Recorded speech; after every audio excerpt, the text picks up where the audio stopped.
একই গ্রামে পাশাপাশি দুটি পরিবার বাস করত। এক পরিবারের মেয়ে মিনা আর অন্য পরিবারের মেয়ে রূপা। মিনা ছিল ভীষণ শান্ত আর সরল মনের মেয়ে, যে রূপাকে নিজের আপন বোনের মতোই ভালোবাসত। কিন্তু রূপা ছিল অত্যন্ত চঞ্চল এবং চতুর।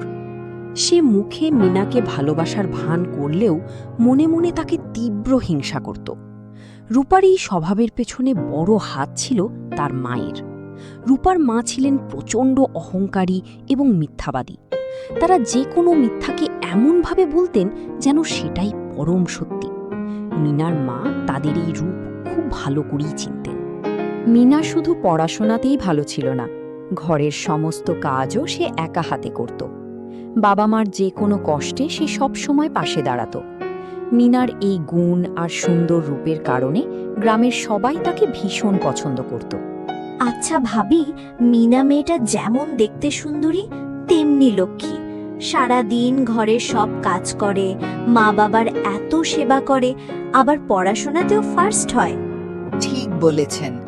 মিনার মতো মেয়ে যে ঘরে যাবে সেই ঘর আলো হয়ে যাবে। ওর বাবা মা সত্যি ভাগ্যবান এমন একটা মেয়ে পেয়ে।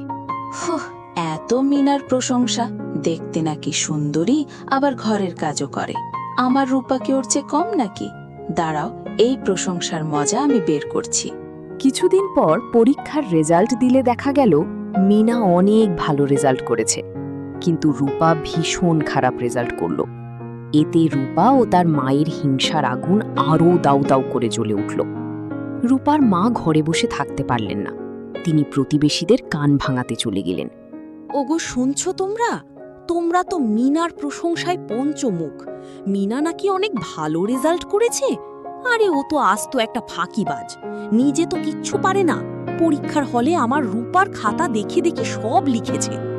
হ্যাঁ গো হ্যাঁ, আমার সরল মেয়ে রূপা মিনার পাশে বসেছিল বলে মিনা জোর করে ওর খাতা টেনে নিয়ে সব দেখে দেখে লিখে এই রেজাল্ট করেছে। অন্যের জিনিস চুরি করে পাশ করে আবার বড় বড় কথা। মিনা আসলে একটা ধড়িবাজ মেয়ে। দেখলি তো মিনা, আজ রূপার মা গ্রামের সবার কাছে বলে বেড়াচ্ছে তুই নাকি রূপার দেখে লিখে এত ভালো রেজাল্ট করেছিস। তোকে আস্ত ফাঁকিবাজ আর চোর বানাচ্ছে। এখন তো অন্তত বিশ্বাস কর মা। মা, রূপা হয়তো রাগের মাথায় বা ওর মা না বুঝে বলেছে। রূপা তো খারাপ রেজাল্ট করেছে, তাই ওর মন খারাপ। রূপা আমার ক্ষতি চাইতেই পারে না। তুমি দেখো, সব ঠিক হয়ে যাবে। ও হে মিনার বাবা, ঘরে আছো? দেখো তোমার বাড়িতে কাকে নিয়ে এসেছি। আমাদের এলাকার নামকরা ঘটক সাহেব তোমার মেয়ের জন্য এক রাজপুত্রের মতো ছেলের সন্ধান নিয়ে এসেছেন। হ্যাঁ মিনার বাবা, পাত্র একদম সোনার টুকরো ছেলে। শহরে নিজস্ব ব্যবসা আছে, বড় বাড়ি। পাত্রের মা বাবা এমন একটা মেয়ে খুঁজছেন যে দেখতেও সুন্দরী হবে, আবার ঘরের কাজেও লক্ষ্মী হবে। তোমাদের মিনার গুণের কথা এই প্রতিবেশীর মুখে শুনেই আমি ছুটে এলাম। আমি ঘটক সাহেবকে বললাম, আমাদের গ্রামের মিনার চেয়ে ভালো মেয়ে আপনি আর কোথাও পাবেন না। যেমন রূপ তেমনই তার গুণ। তোমরা যদি রাজি থাকো তবে ঘটক সাহেব কথা আগে বাড়াবেন। আমাদের তো কোনো আপত্তি নেই ঘটক সাহেব।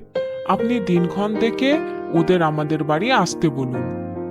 ঘটক সাহেবের কথা মতো পরের দিনই পাত্রপক্ষ মিনাকে দেখতে এলো। মিনার সুন্দর রূপ আর ভদ্র স্বভাব দেখে পাত্রের বাবা মা প্রথম দেখাতেই তাকে পছন্দ করে ফেললেন। বাহ, ঘটক সাহেব আর প্রতিবেশী ভাই যেমন বলেছিল, মেয়ে তো তার চেয়েও দামি হিরে।